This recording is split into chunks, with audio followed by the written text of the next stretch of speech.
जय हिंद साथियों। तो आज जो हम लोग आज करने वाले हैं आर्मी कलर क्वेश्चन पेपर, जो कि ये हिंदी और इंग्लिश दोनों में रहने वाला है। और आज जो 50 क्वेश्चन आपको मिलने वाले थे, आज मात्र आपको 25 क्वेश्चन आपके लिए मैंने यहाँ पर लाया है। क्योंकि आज 25 क्वेश्चन ही मैंने तैयार कर सका, क्योंकि आज का क्वेश्चन जो है बहुत ही यूनिक है और आपको टेस्ट करने के लिए ये सफिशियंट है। तो 25 क्वेश्चन में से जो आपका आज का टारगेट रहेगा, मात्र 17 क्वेश्चन टारगेट रहेगा। 17 क्वेश्चन आप इसमें से कर लेते हैं तो समझ लीजिए कि आपका प्रिपरेशन जो है बहुत ही अच्छा है। तो आज जो है बहुत ही कम टाइम लगेगा ये टेस्ट करने में, इसलिए क्लास को आप लोग लास्ट तक जरूर देखिएगा। और इस चैनल पर पहली बार है तो आप क्लास को लाइक कर दीजिएगा अगर आपको अच्छा लग रहा है तो, और सब्सक्राइब नहीं करा है तो सब्सक्राइब भी कर लीजिए। तो चलिए आज के पहले क्वेश्चन की तरफ। तो पहला क्वेश्चन आपके सामने में ये रहा कि जिन्होंने 1539 में चौसा के युद्ध में हुमायूं को हराया था। तो ये जो है इसका क्वेश्चन आपको आंसर करने हैं और इस क्वेश्चन में 2-3 क्वेश्चन बन जाएंगे, मैं आंसर देने के बाद बताऊंगा। अब देख लीजिए यहाँ पर इसका आंसर जो दिया गया है, इन 4 ऑप्शन में से आपका आंसर जो है शेरशाह। अगर आपका आंसर यहाँ पर ऑप्शन नंबर ए है तो बिल्कुल आपने इसका आंसर सही करा है। अब देखिए इसमें से कौन कौन सा आपके क्वेश्चन निकल रहे हैं, इसमें से आप नोट बना लीजिएगा। सबसे पहले तो आप ये याद कर लीजिए कि चौसा का युद्ध कब हुआ था, तो 1539 में हुआ था। देखिए चौसा जो का युद्ध कब हुआ था, 1539 में, ये किसके बीच हुआ था, यानी चौसा का युद्ध किसके बीच में हुआ था, तो शेरशाह और हुमायूं के बीच में। दूसरा क्वेश्चन आपके सामने में हो गया।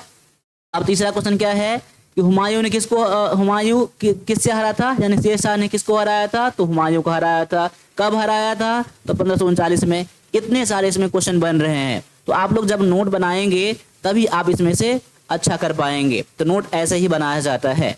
तो चलिए आज के दूसरे क्वेश्चन की तरफ। दूसरे क्वेश्चन को भी देखिए कि आगा खान कप निम्नलिखित में से किस खेल से संबंधित है। देखिए ये जो क्वेश्चन है आपका स्टैटिक जीके से क्वेश्चन है, ठीक है, स्टैटिक जीके से क्वेश्चन है। तो स्टैटिक जीके से 100% आपके एग्जाम में क्वेश्चन आते ही आते हैं। स्टैटिक जीके में से मान लीजिए जो फिक्सेस है, यानी स्पोर्ट्स से हो गया, कंट्री कैपिटल हो गया, जैसे कोई डे होता है ना, वो डे कब मनाया जाता है, ये सब चीज़ क्या है स्टैटिक जीके में आता है। आपको ये सब पता होना ही चाहिए, ठीक है। साथ साथ में करंट अफेयर भी आप लोग याद करके जाइएगा, क्योंकि आपके एग्जाम में एक क्वेश्चन आपके करंट अफेयर से भी आते हैं, ठीक है। अब देखिए यहाँ पर आपका यहाँ पर आंसर क्या है, ऑप्शन नंबर सी है, जो कि हॉकी है। यानी कि आगा खान जो है ये हॉकी से संबंधित आपका कप है। क्लियर है, तो आपका आंसर ऑप्शन नंबर सी अगर आया है तो आपके लिए बहुत ही बढ़िया है। अब आगे आ जाइए, अगले क्वेश्चन में देख लीजिए क्या कह रहा है कि निम्नलिखित में से कौन सा आंख का लेंस है, यानी कि आंख में जो लेंस लगा रहता है, लेंस किस टाइप का लेंस लगा रहता है। तो यहाँ पर देख लीजिए आपके ऑप्शन में से, और इसका आंसर जो दिया गया है ऑप्शन नंबर बी दिया गया है कि कॉन्वेक्स लेंस, यानी कि उत्तल लेंस का टाइप यानी कि जो है वो लगा रहता है। तो ऑप्शन नंबर आपका बी जो है यहाँ पर आपका यहाँ पर आंसर हो जाता है। अब आगे आ जाइए, अगला क्वेश्चन दिया गया है कि विश्व बाल श्रम निषेध दिवस कब मनाया जाता है। विश्व बाल श्रम निषेध दिवस कब मनाया जाता है। तो यहाँ पर आपके सामने में ऑप्शन है, और ये क्वेश्चन भी आपका स्टैटिक जीके से क्वेश्चन है, ठीक है। तो यहाँ पर आपका आंसर ऑप्शन नंबर बी हो जाता है। देखिए स्टैटिक जीके से मतलब क्या है, जो कि फिक्स रहता है, जो चेंज नहीं होता है, ठीक है। देखिए विश्व बाल श्रम निषेध दिवस मनाया जाता है तो हमेशा 12 जून को ही मनाया जाएगा, इसका डेट आगे पीछे नहीं होता है, इसलिए यहाँ पर इसको स्टैटिक जीके कहा जाता है। अब आगे आ जाइए, अगले क्वेश्चन में दिया गया है कि दास कैपिटल के लेखक कौन है। अब यहाँ पर दिए गए हैं 4 ऑथर का नाम दिया गया है, और ये क्वेश्चन जो है कई बार आपके एग्जाम में आ चुके हैं, इसलिए मैं उम्मीद करूंगा कि इसका आंसर आपने जरूर कर लिया होगा। और इसका आंसर जो है ऑप्शन नंबर डी है, कार्ल मार्क्स, यानी कि ऑप्शन नंबर डी जो है आपका यहाँ पर आंसर हो जाता है, ठीक है। इसमें एक चीज और आप याद कर लीजिए कि ये जो बुक पब्लिश हुआ था कब हुआ था, ये जो बुक पब्लिश हुआ था 1867 में, ठीक है, 1867 में ये बुक पब्लिश हुआ था। तो याद कर लीजिएगा दास कैपिटल, और इसके राइटर कौन है, ऑथर कौन है, तो कार्ल मार्क्स जो है आपका यहाँ पर आंसर हो जाता है। अब अगले क्वेश्चन में भी आ जाइए, और क्लास को लास्ट तक मैंने बोला है तो लास्ट तक ही देखिएगा। अगर क्लास नहीं देखना है तो क्लास को अभी आप छोड़ के जा सकते हैं। अगर आप सीरियसली हैं, अपने एग्जाम को क्रैक करना चाहते हैं, तो 1+ डिफेंस अकेडमी पर जो भी कंटेंट आ रहे हैं आपको 100% आपको करके ही जाना है, ठीक है। बहुत सारे क्लास मैंने बता दिए हैं, कंप्यूटर के, इंग्लिश के क्वेश्चन पेपर, तो सारे के A to Z आपको क्वेश्चन करके जाने हैं। अब अगला क्वेश्चन में क्या दिया गया देख लीजिए पहले क्या दिया गया है कि प्रकाश तरंगे किस प्रकार की तरंगे होती है। प्रकाश तरंग जो होता है वो किस प्रकार का तरंग होता है। देखिए what type of waves are light wave. तो यहाँ पर इसके आंसर जो हो जाएंगे ऑप्शन नंबर ए यानी कि अनुप्रस्थ तरंग है, यानी कि ट्रांसवर्स वेव कहा जाता है, जो कि आपका यहाँ पर आंसर है।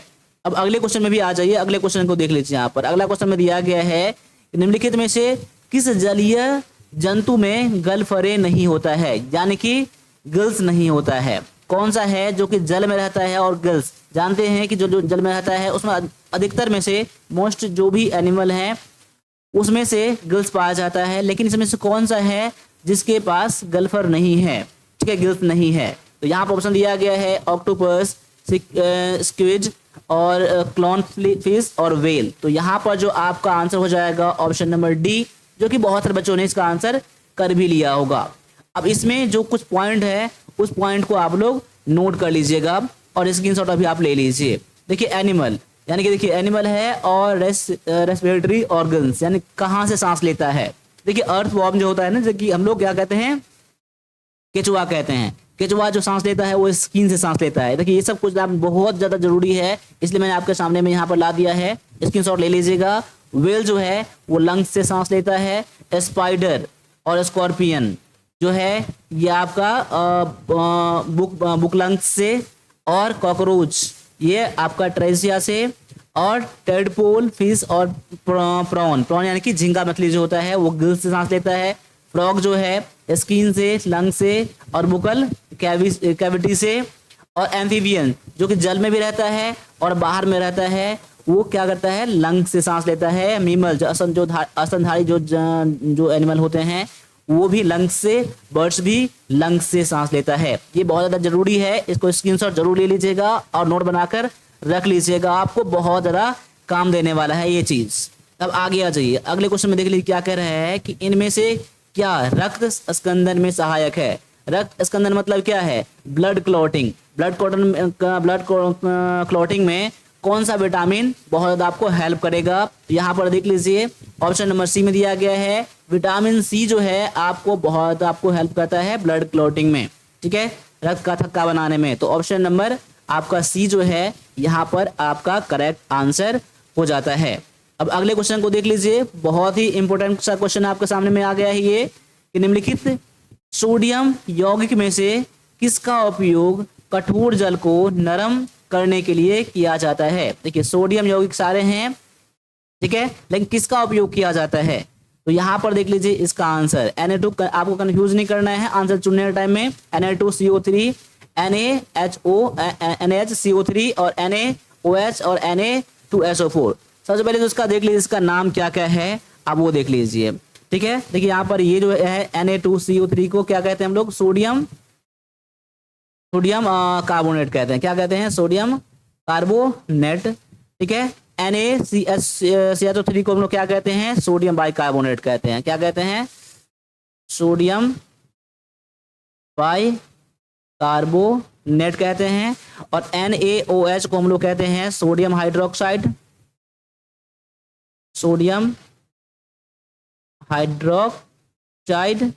और Na2SO4 को क्या कहते हैं हम लोग, सोडियम क्या कहते हैं, सोडियम सल्फेट कहते हैं। सोडियम याद कर लीजिएगा, सल्फेट, ठीक है। तो देखिए यहाँ पर जो आपका आंसर हो जाएगा ऑप्शन नंबर ए हो जाएगा। Na2CO3 जो है ये क्या कहता है, जल को, कठोर जल को नरम करता है, तभी हम लोगों का कपड़ा जो है साफ हो पाता है। तो यहाँ पर आपका आंसर क्या हो जाएगा, ऑप्शन नंबर ए हो जाएगा। और जो मैंने बता दिया है कभी कभी केमिकल नाम भी पूछ लिया जाता है यहाँ पर, इसीलिए यहाँ पर मैंने इसका सारे का नाम बता दिया है। ये Na2CO3 क्या है, सोडियम कार्बोनेट। ये NaHCO3 जो है sodium bicarbonate. NaOH sodium hydroxide. Na2SO4 क्या है, सोडियम सल्फेट है। क्लियर। अब आगे आ जाइए, अगले क्वेश्चन में देख लीजिए क्या कह रहा है। देखिए जड़त्व के नियम को भी कहा जाता है, यानी जड़त्व के नियम यानी कि लॉ ऑफ इनर्शिया जो है उसे किस नाम और क्या कहा जाता है उसको। देख लीजिए यहाँ पर ऑप्शन दिया गया है आर्किमिडीज सिद्धांत, केपलर का नियम, या फिर न्यूटन का दूसरा नियम, या न्यूटन के गति का पहला नियम। यानी कि यहाँ पर आपका आंसर क्या हो जाएगा, ऑप्शन नंबर डी क्या है, न्यूटन के पहले गति का नियम को हम लोग लॉ ऑफ इनर्शिया कहते हैं, या फिर जड़त्व का नियम कहते हैं। इसमें क्या होता है, अगर इसका उदाहरण क्या है, इसका अर्थ क्या है, न्यूटन के गति का पहला नियम में अगर कोई वस्तु विराम अवस्था में है तो वो विराम अवस्था में ही रहेगा जब तक कि उसको बाहरी दाब नहीं लगता है। अगर वो गति में है तो उसी गति की दिशा में चलता रहेगा जब तक कि उसको बाहरी फोर्स उसको नहीं लगेगा। ये है न्यूटन के पहले गति का नियम। ठीक है, अब यहाँ पर आ जाइए, अगले क्वेश्चन में दिया गया है मैथ का क्वेश्चन दिया गया है। अब आपके सामने में 10 क्वेश्चन मैथ के मिलेंगे, उसके बाद आपको कंप्यूटर के क्वेश्चन मिलने वाले हैं। तो यहाँ पर मैथ का क्वेश्चन जो है बिल्कुल आप एग्जाम के लेवल में है और ऐसे ही क्वेश्चन मिलेंगे आप। ठीक है, यहाँ पर लेकिन ऐसे क्वेश्चन हैं कि आप 10 के 10 क्वेश्चन कर सकते हैं, लेकिन 10 के 10 क्वेश्चन यानी कि 9 क्वेश्चन भी करके आते हैं तो आपका सिलेक्शन का उम्मीद बढ़ जाता है। बस आप इस क्वेश्चन को करिए। ठीक है, मेरे आंसर करने से पहले आप लोग कोशिश करिएगा इसका आंसर करने के लिए। देखिए, अजय एक काम को 10 दिन में कर सकता है, हर्षल उसी काम को 12 दिन में कर सकता है। उन्होंने एक साथ काम करना शुरू किया, लेकिन काम पूरा होने से 2 दिन पहले अजय ने काम छोड़ दिया। तो काम पूरा होने में कितना समय लगा? देखिए, यहाँ पर मान लीजिए कि काम जो है x डे में खत्म हो जाता है, तो अजय जो है x से 2 दिन पहले यानी x - 2 डे तक काम किया, लेकिन हर्षल ने कितना दिन तक काम किया? टोटल x दिन तक काम किया। ये आप लोग याद रख लीजिएगा। अभी इसको ऐसे बनाएंगे हम लोग। देखिए, अजय अगर 10 दिन में काम कर सकता है तो उसका एक दिन काम कितना होगा? 1/10। अगर वही मैं पूछूंगा कि 2 दिन का काम कितना होगा? 2/10। ठीक है, ये तो आप जानते होंगे, अगर आपका एग्जाम अभी है तो ये सब बेसिक चीज है इससे आपका। अब मैं बनाता हूँ क्वेश्चन को। ठीक है, देखिए यहाँ पर माना कि काम जो है कितना दिन में खत्म हो गया? x डे में खत्म हो गया। ठीक है, अब क्या है, अब अजय ने कितना दिन काम किया? x - 2/10, यानी कि टोटल में से 2 कम कर दीजिए, यानी कि टोटल x दिन में काम खत्म हो जाता है। ठीक है, उसमें से 2 दिन पहले काम खत्म छोड़ दिया ना, तो x से 2 दिन पहले तक काम किया, तो इतना दिन में कितना काम करेगा? x - 2/10 प्लस में अब हर्षल कितना काम करेगा?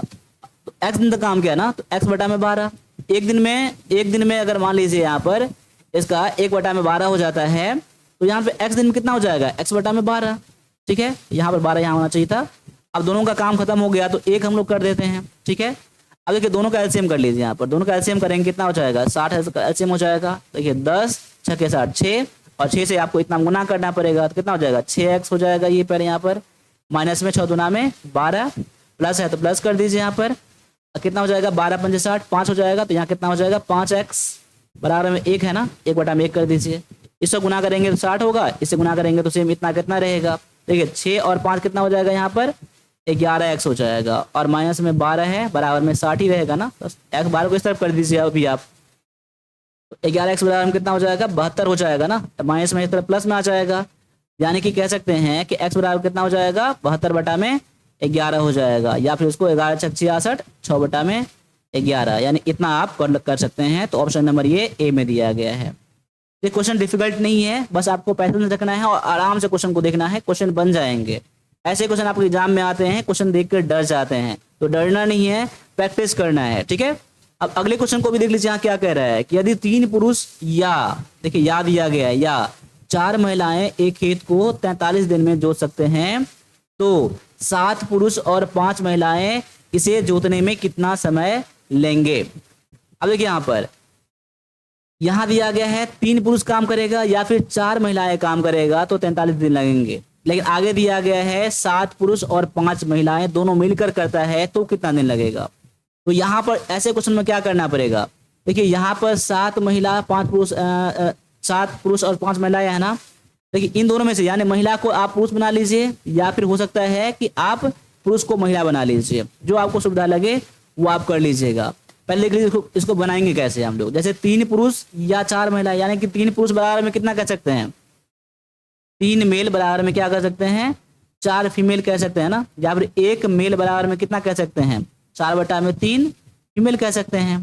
बाद में कितना दिया गया है? 7 मेल दिया गया है ना, तो 7 मेल बराबर कितना हो जाएगा? 4/3 गुना में 7, यानी कितना हो जाएगा? ये 7 चौक 28/3, 28/3 फीमेल हो जाएगा।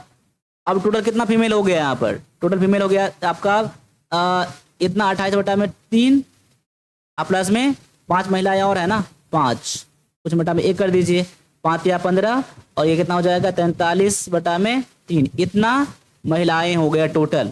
ठीक है, अब इसको तुम कैसे बनाएंगे, उसी फॉर्मूला बनाइए। देखिए M1 इंटू में D1 और बराबर में M2 इंटू में D2।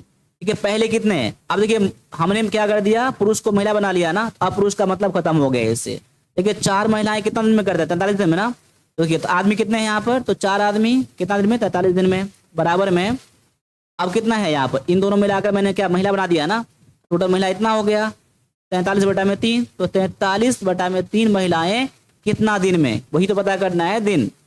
अब काट लीजिए यहाँ पर, देखिए 43 कट जाएगा, अब क्या बच जाएगा 3 से यहाँ पर बटा में 1, तो 3 चौका 12, यानी कह सकते हैं कि डी बराबर में कितना कह सकते हैं 12 डेज। ठीक है, ये आपका आंसर है, ऑप्शन नंबर ये सी में दिया गया है। क्लियर है, तो सर स्पेस कम होने के कारण से मैंने ऐसे बना दिया है। बाद बाकी आप क्वेश्चन को समझिएगा, और एक बार में नहीं समझ में आए दोबारा आप क्वेश्चन को देखिएगा। ठीक है, मैंने कैसे बता दिया है, बाद बाकी आपको पता होगा तो आप समझ गए होंगे। ठीक है, अब आगे आ जाइए, अगले क्वेश्चन को भी देख लीजिए। और जब भी मैं क्वेश्चन बनाता हूं तो आप जब भी मैं आंसर करता हूं उससे पहले आप लोग आंसर अपना रेडी रखिएगा। अब देखिए यहाँ पर क्वेश्चन क्या दिया गया है कि एक काम ए जो है एक काम को 70 दिन में कर सकता है, और बी जो है ए से 40% अधिक कुशल है, यानी अच्छा काम कर सकता है, ए से 40% अधिक काम कर सकता है। ठीक है, उसी काम को बी कितने दिन में कर लेंगे।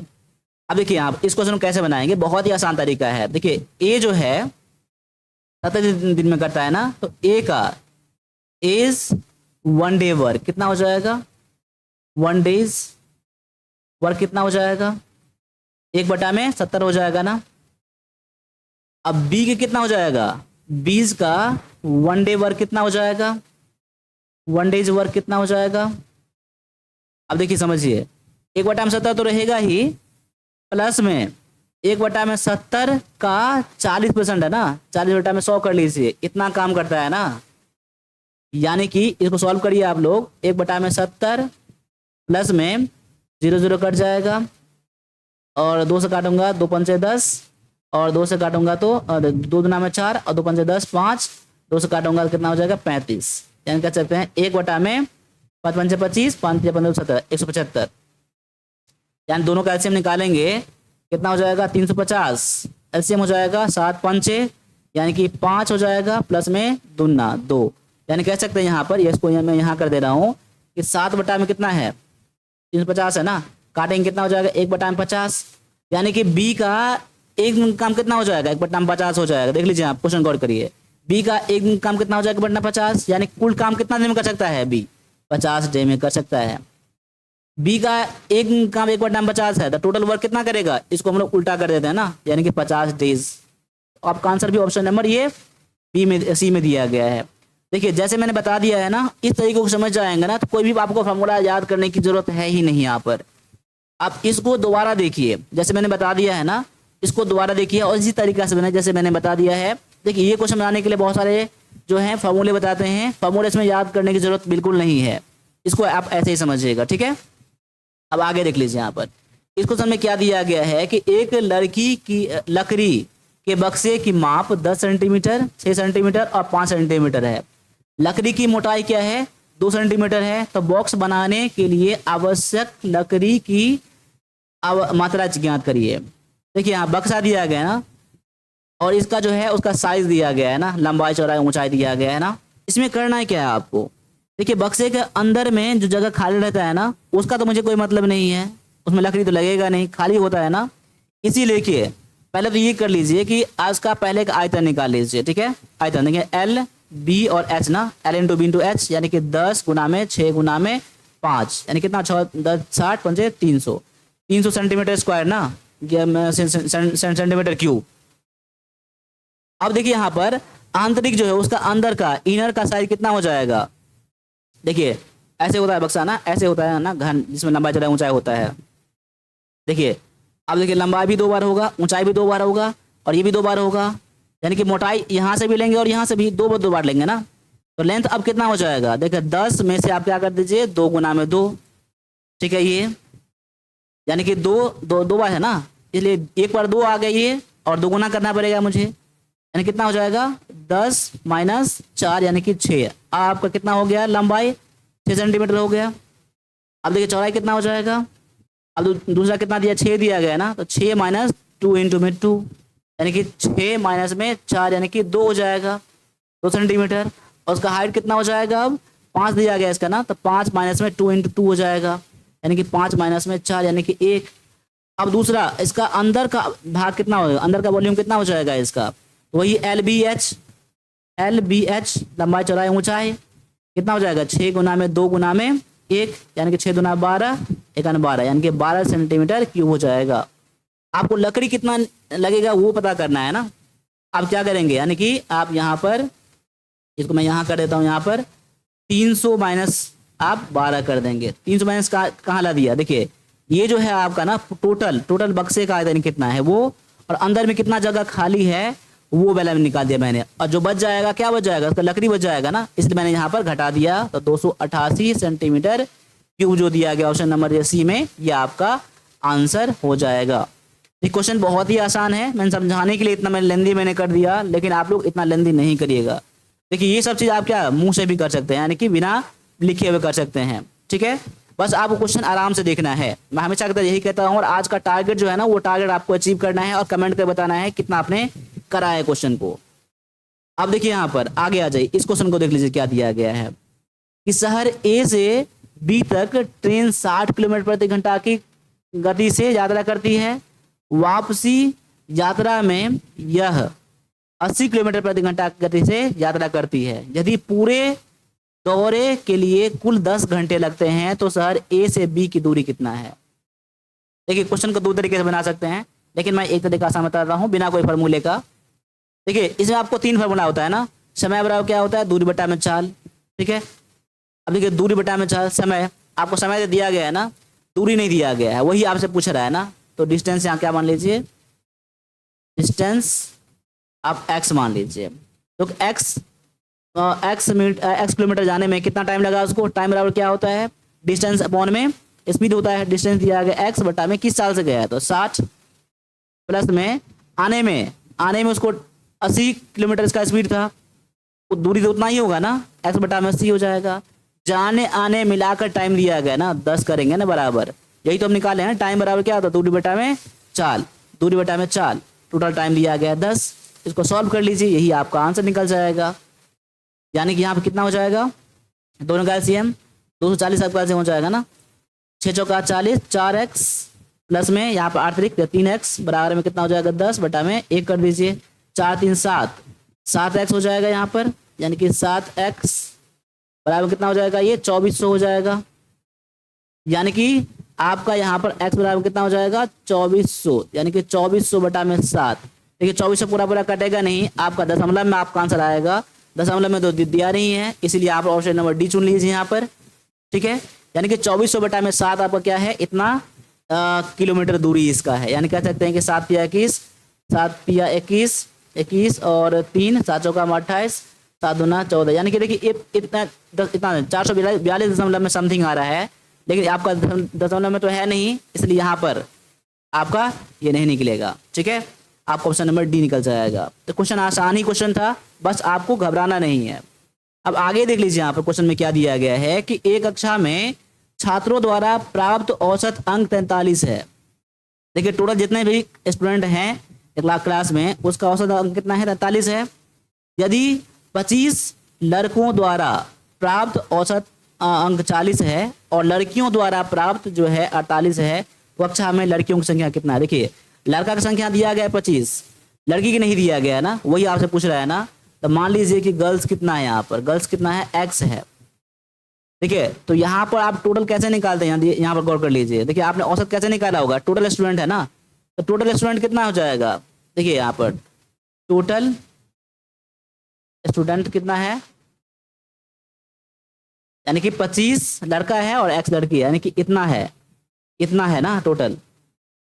इसका टोटल कैसे निकालेंगे हम लोग, तो टोटल कैसे निकालेंगे, तो कुल कितने आपका संख्या हो जाएगा 25 प्लस में x इंटू में क्या कर लीजिए 43 कर लीजिए, बराबर में इधर भी बराबर कर लीजिए 25 गुना में 40 प्लस में x गुना में 40, दोनों बराबर रहेगा ना, दोनों का औसत अंक यानी कि टोटल का कुल अंक कैसे निकालेंगे, यानी कुल स्टूडेंट गुना में उसका औसत, वही तो है यहाँ पर, कुल लड़का गुना में औसत, कुल लड़की गुना में औसत। क्लियर, टोटल निकल जाएगा। इसको सॉल्व कर लीजिए, आपका आंसर निकल जाएगा। सॉल्व करेंगे कितना हो जाएगा, 25 दिया में 75 हाथ में कितना हो जाएगा 7, 25 चौका में 100, 107 इतना हो जाएगा। प्लस में 43 एक्स हो जाएगा, बराबर कितना हो जाएगा 25 चौका में 100 यानी कि 1000, प्लस में 40 एक्स। अब देखिए इसको इस तरफ करेंगे ना, 40 एक्स को इस तरफ करेंगे कितना बच जाएगा, ये 3 एक्स बच जाएगा ना, बराबर कितना हो जाएगा। अब इसको आपको इस तरफ कराया है तो इसको आपको इस तरफ करना पड़ेगा, ठीक है, कितना बच जाएगा 75। देखिए यहाँ पर 40 नहीं था, यहाँ पर 48 था, यहाँ पर ठीक है 48 था यहाँ पर, ठीक है 48 है ना, 48 कर लीजिए यहाँ पर।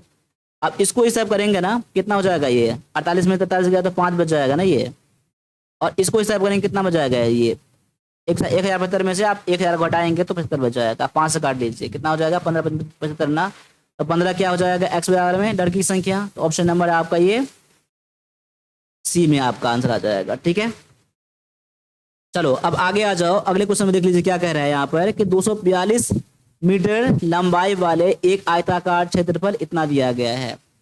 देखिए आयताकार जो क्षेत्र है उसका क्षेत्रफल इतना दिया गया है, उसका लंबाई दिया गया है, इसका चौड़ाई नहीं दिया गया है। तो चौड़ाई तो अब इसे निकालेंगे ना, लंबाई में चौड़ाई बराबर में क्षेत्रफल, तो इतना में से इतना भाग लगाएंगे तो आपका चौड़ाई निकल जाएगा।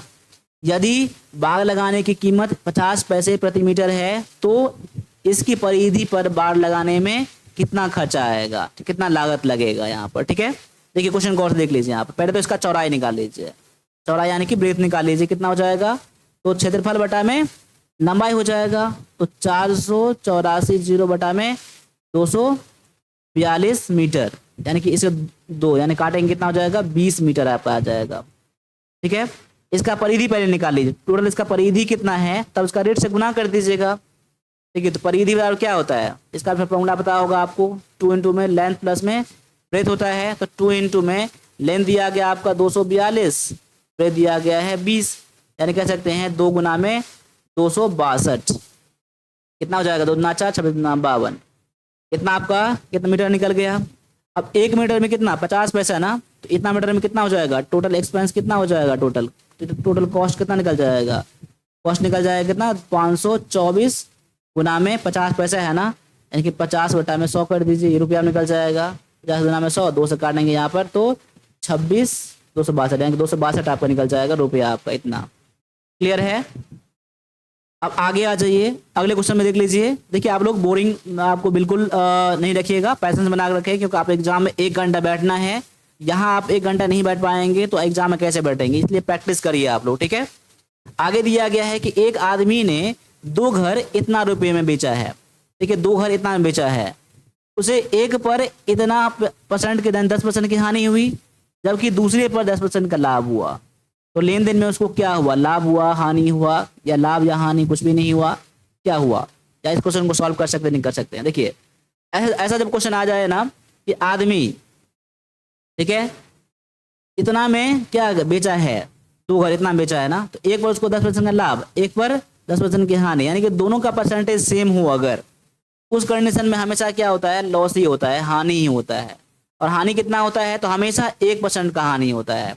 ठीक है, आप लोग कभी अगर हानि या लाभ पूछे तो वहां पर हमेशा हानि होगा, कितना हानि होगा, तो हमेशा 1% का, ये फिक्स चीज है, आपको याद कर लीजिएगा। तो यहाँ पर आपका आंसर ऑप्शन नंबर सी हो जाएगा। ठीक है, अब अगले क्वेश्चन में क्या दिया गया है उसको देखिए यहाँ पर 19, मैंने ये क्वेश्चन को बता दिया था मैंने यहाँ पर। ठीक है, 17 में मैं बता दिया था, ये क्वेश्चन 19 में आ जाए। देखिए आगे क्या दिया गया इसमें, स्थिर पानी में एक नाव की गति 15 किलोमीटर है और धारा की कितना दिया गया है, तो 3 किलोमीटर प्रति घंटा दिया गया है, तो 12 मिनट में अनुकूल दिशा में कितना दूरी चलेगा, तो अनुकूल दिशा में इसका स्पीड कितना हो जाएगा, अनुकूल दिशा में, यानी आप स्ट्रीम में कितना हो जाएगा, स्पीड कितना हो जाएगा 15 प्लस में 3 यानी कि 18 किलोमीटर पर आवर इसका स्पीड हो जाएगा।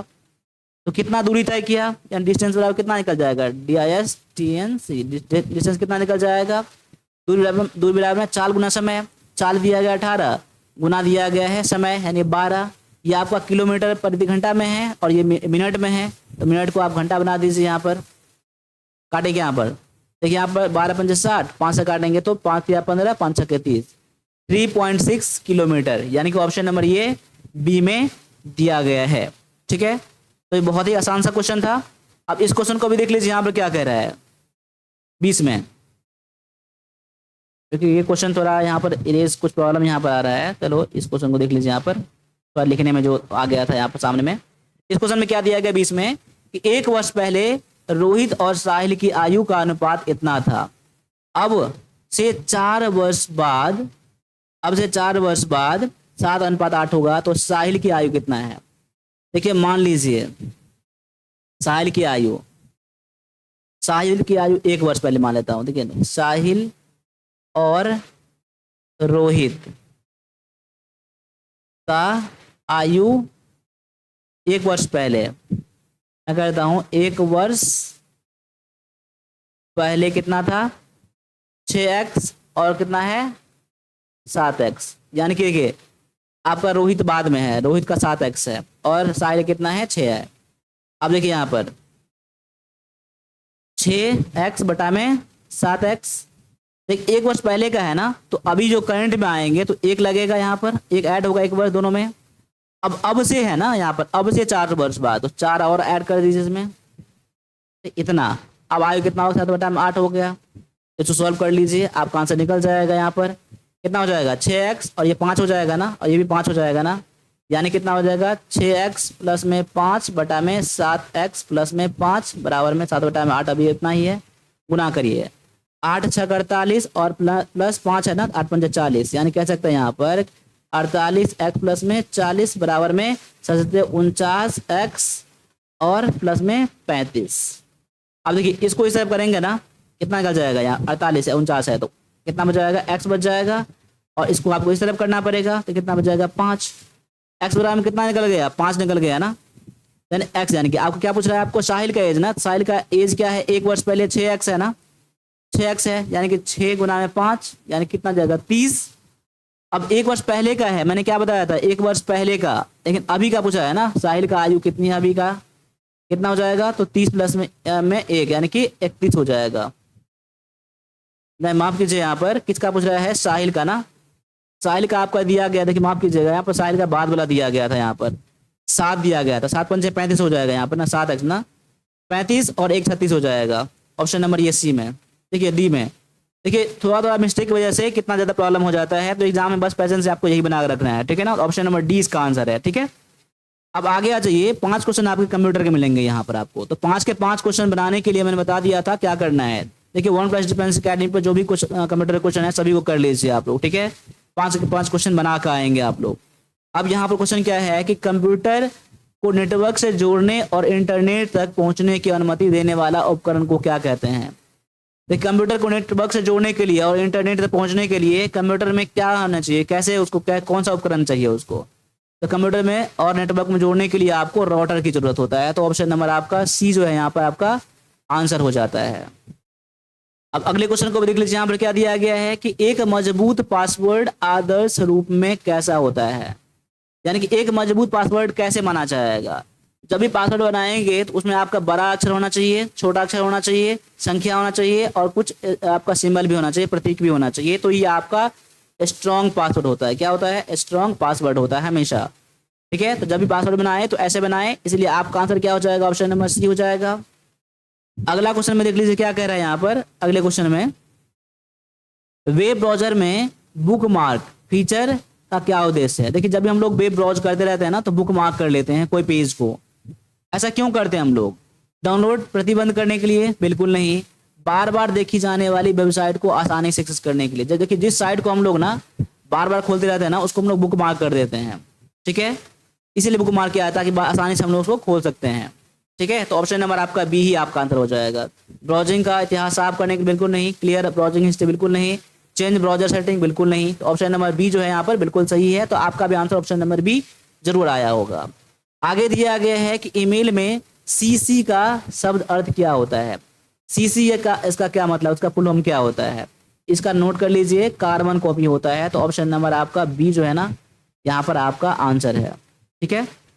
अब आगे आ जाइए, अगले क्वेश्चन में दिया गया था कि कॉपीराइट सामग्री को बिना अनुमति के साझा करना किसका उल्लंघन माना जाता है? देखिए कॉपीराइट सामग्री के बिना, देखिए जैसे मान लीजिए कोई हम लोग सॉफ्टवेयर का यूज करते हैं, कोई ऐप का यूज करते हैं, उसको क्रैक कर लेते हैं, ठीक है, अगर वैसा करते हैं हम लोग, इसका मतलब क्या हम लोग करते हैं, क्या गलती करते हैं, ठीक है, तो सॉफ्टवेयर लाइसेंस के समझौता है ना, कि जो सॉफ्टवेयर लाइसेंस रहता है उसको हम लोग उल्लंघन करते हैं। उसमें लिखा रहता है कि बिना मेरे अनुमति के आप उसको क्रैक नहीं कर सकते, किसी को शेयर नहीं कर सकते हैं, ऐसा दिया गया है ना। तो हम लोग ऐसा हम लोग गलती करते हैं, उसके एग्रीमेंट को हम लोग झूठा बना देते हैं, उल्लंघन करते हैं। तो ऑप्शन नंबर बी जो है ना आपका यहाँ पर आंसर हो जाता है। यहाँ पर अभी मैंने 25 क्वेश्चन बताए हैं, इसमें से कितना क्वेश्चन आपने सही करा है आप लोग सही सही कमेंट करिएगा, ठीक है। और अगर आपने 17 प्लस क्वेश्चन आपने करा है तो आपका समझ ली तैयारी जो है यहाँ पर बहुत ही अच्छा है, ठीक है। 17 प्लस कहने का मतलब क्या है, आपका तैयारी अच्छा है। अब ऐसा इससे डिफिकल्ट क्वेश्चन आपके एग्जाम में नहीं आएंगे, इस बात का 100% गारंटी है। तो आपको थोड़ा सा भी आपको हेल्प हुआ है अगर ना, तो क्लास को लाइक कर दीजिएगा, अपने दोस्तों को एक बार शेयर करके बोल दीजिएगा कि ऐसा आपका क्वेश्चन यहाँ पर है, तुम कितना क्वेश्चन कर पाते हो वो देख लो। और सब्सक्राइब नहीं करा है तो सब्सक्राइब भी आप लोग जरूर कर लीजिएगा। तो अभी के लिए इतना ही रहने दीजिए, मिलते हैं अगले क्लास में, तब तक सभी से एक बार फिर से जय हिंद, जय भारत।